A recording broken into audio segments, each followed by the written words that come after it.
নারী যদি জেলাসি করা ছেড়ে দেয়, নারী যদি প্রশ্ন করা ছেড়ে দেয়, নারী যদি ধরে রাখার চেষ্টা ছেড়ে দেয়, তাহলে বুঝে নেবেন অনেক আগেই তার সব চেষ্টা শেষ হয়ে গেছে। সম্পর্কটা এখন নামে মাত্র টিকে আছে। তুমি বলো, সম্পর্ক বলো, সুখ বলো, সবকিছু বড় দুর্লভ লাগে আমার কাছে, জানো। তোমার দোষ দেই না, দোষ আমার কপালের। উনি লেখে নাই, তাই আমি প্রাণ খুলে হাসতে ভয় পাই। আমার হাসলে মনে হয় পরেরটা দিন খারাপ যাবে। একবেলা মন খুলে হাসছিলাম, তারপরে আমি আজীবন কারাবন্দী। একদিন চাঁদটাকে ভেবেছিলাম সম্পর্কের দারিদ্রতা বড় নির্মম। যার সাথে আমার সকাল হয়, যাকে ভাবতে ভাবতে রাত পোহায়, আমার শিরা, উপশিরা, লোমকূপ, প্রতিটি রক্তের কোনায় যে মানুষটা মিশে থাকে, সেই মানুষটার কোনো কিছুতে আমি নাই।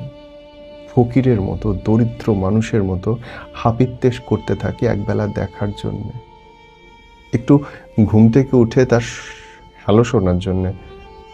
একটা মেয়ে যদি মা হইতে না পারে, তাহলে পুরুষ আরেকটা বিয়ে করে। মেয়েটা যখন প্রেগনেন্ট হয়, তখন অধিকাংশ সময় প্রেগনেন্ট বউকে রেখে পুরুষ পরকীয়া করে। বাচ্চা হয়ে গেলে মেয়েদের শরীর যায় মুটিয়ে, শরীর যায় ঝুলে, স্যাগে হয়ে যায়, এবং সেই শরীরের প্রতি পুরুষের থাকে না কোনো আকর্ষণ। তখন সে বাহানা দেয়, বাইরে যায়।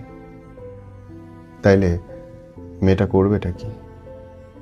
তোমার বাচ্চা চাই নাকি? এই ছোট লোকিটা আমার তোমার সবার মধ্যেই আছে। আমাদের বউরে ইনকাম করলে সেটার খোঁজ খবর নেওয়া, কয় টাকা ইনকাম হইলো, কই রাখছো, টাকা দাও না কেন। এই যে কি বড় ছোট লোকই, আর এইটা আমাদের পুরুষদের রক্তের মধ্যে। এত চেষ্টা করি, এটা বাড়াই না। তোমার ইনকাম তোমার বউয়ের অধিকার, আর তোমার বউয়ের ইনকাম তোমার জন্যে একটা সম্মান, গর্বের এবং ভবিষ্যৎ বিপদের জন্য সেভিংস, এর বাইরে কিছু না। বউয়ের ইনকাম দিয়ে তুমি যদি বেগুন কেনো, তাহলে ভবিষ্যতে তোমার জন্য মূলা ঝুলানো থাকবে। কারণ পুরুষ মানুষ টাকা সঞ্চয় করতে। প্রবাসীর বউরা দুনিয়ার সবচেয়ে কষ্টে থাকা মানুষদের একজন।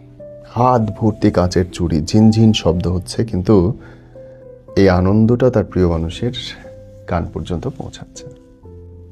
লিপস্টিক দিলেও মনে হয়, ইস, আমার জামাইটা যদি দেখতো। ঈদে একটা নতুন শাড়ি কিনেছে ঠিক, কিন্তু শাড়িটা ভাঁজ ভাঙা হয় না, কারণ প্রিয় মানুষ, তার জামাইটা হয়তো দুবাই, কুয়েত বা সৌদি আরবে কোথাও এক জায়গায় কাজ করছে ঈদের দিনটাতে। প্রবাসীর বউরা